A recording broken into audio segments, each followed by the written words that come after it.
As bases são muito comuns em nosso cotidiano. Só para citar alguns exemplos, temos frutas adstringentes, aquelas frutas que amarram a boca, sabe, que dá um nó na língua. Elas são banana verde, caquis verdes e caju. Leite de magnésia, usado como um antiácido estomacal. Ele contém hidróxido de magnésio.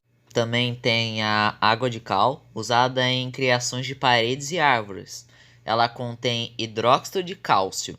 Também tem a solução de amoníaco, presente em muitos produtos de limpeza, também a soda cáustica para uso farmacêutico hidróxido de sódio. E estético. Ele contém as bases hidróxido são chamadas de álcalis, porque essa palavra deriva do termo árabe alcali, que significa cinzas. Isso porque na época a substância alcalinas era extraída da queima das plantas.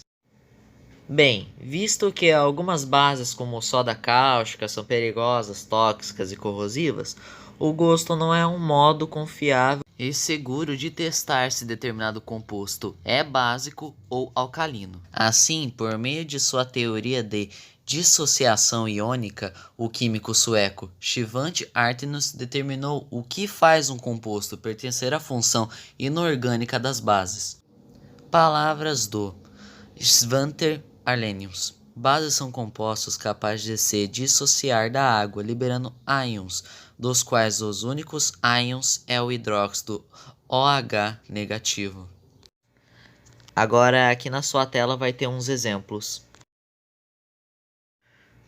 Observe que em todos os casos a fórmula química da base é constituída de um cátion ligado à hidroxila, OH negativo. Desse modo, quando entra em contato com a água, eles não reagem com as suas moléculas. Apenas há uma dissociação e liberação de seus íons já existentes que ficam então circundados pela molécula de água. O cátion muda de uma base para outra, porém o ânion é sempre o mesmo, OH negativo. Bom, eu vou falar sobre a nomenclatura de bases. Os nomes das bases de Arrhenius iniciam-se com a palavra hidróxido, seguido do nome do cátion ou mais o nome do elemento que compõe a base. Neste caso, é uma das regras de nomenclatura que funciona somente com base de metais de inox de número de oxidação fixo. O grupo 1 ou 1A da tabela periódica tem o NOx físico como mais 1, enquanto o grupo 2 ou 2A tem o NOx mais 2.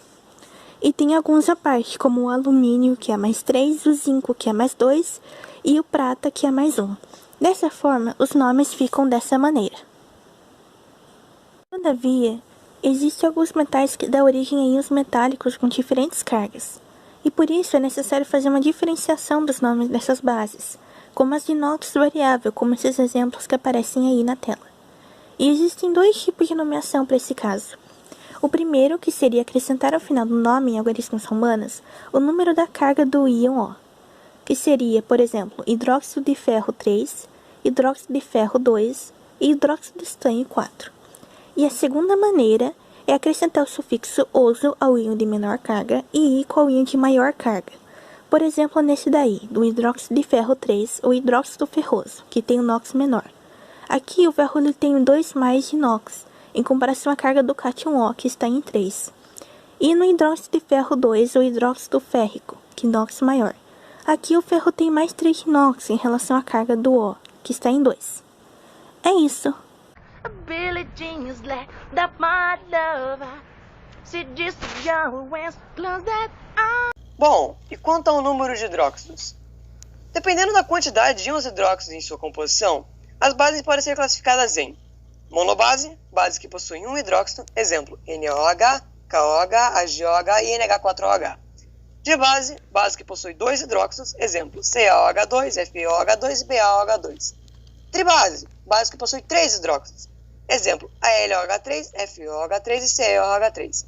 E tetrabase, base que possui 4 hidróxidos, exemplo, MnOH4 e PtOH4.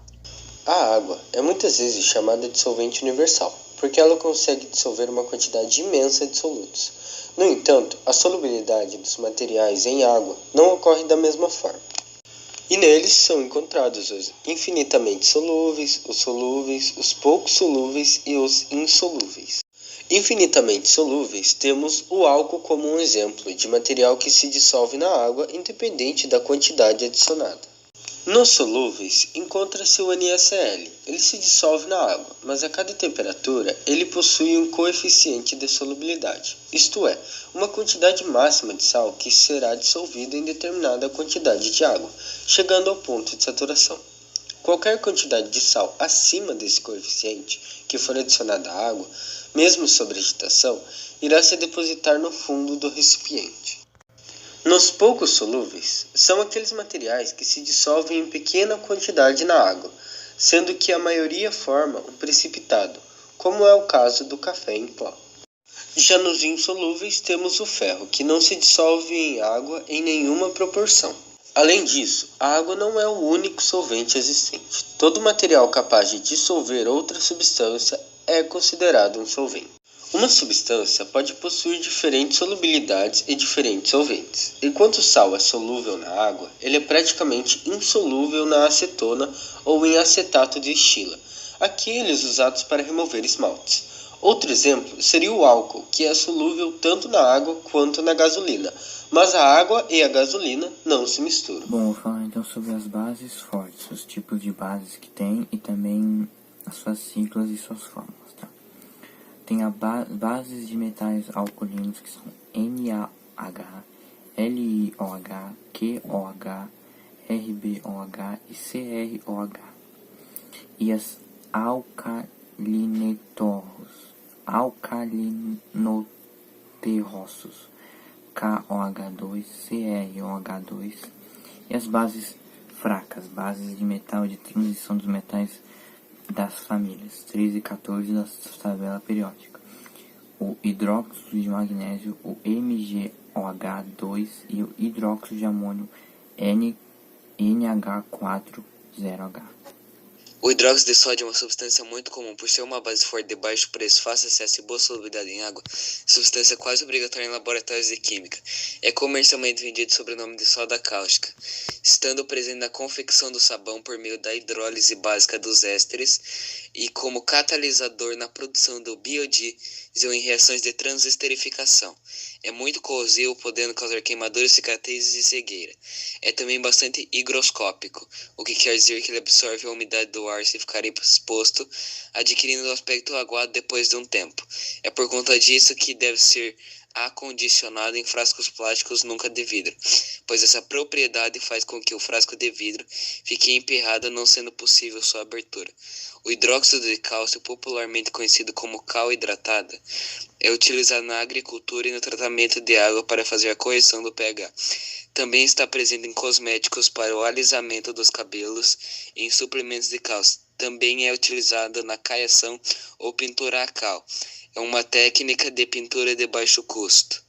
O hidróxido de magnésio é popularmente conhecido como leite de magnésio. Seu principal uso cotidiano está na medicina. É utilizado como antiácido para aliviar os efeitos da azia e má digestão, e também como laxante para aliviar a prisão de ventre. Também vem sendo utilizado como desodorante de pés e axilas, pois sua basicidade impede a proliferação de bactérias que causam odores desagradáveis. O hidróxido de magnésio é muito comercializado como antiácido, algumas vezes até associado ao hidróxido de alumínio. O hidróxido de potássio é um dos melhores catalisadores para a produção de biodiesel. Também pode ser utilizado na produção de sabões mais macios e solúveis em água, os chamados sabões de potássio, amplamente utilizados na agricultura orgânica como inseticida natural.